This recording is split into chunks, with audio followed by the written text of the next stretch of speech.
regarding your keyboard. What was your budget?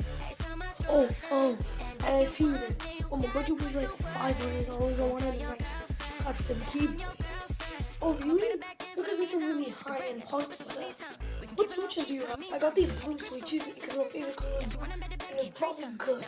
One quick question: did you do any research before buying new keyboard parts? No, why? Because you're a gamer and blue switches are really clicky, and you keep and like really sweaty, so it's gonna be really annoying, like tight. Oh, okay. I doubt you, but I trust you. Oh, ew, so clicky.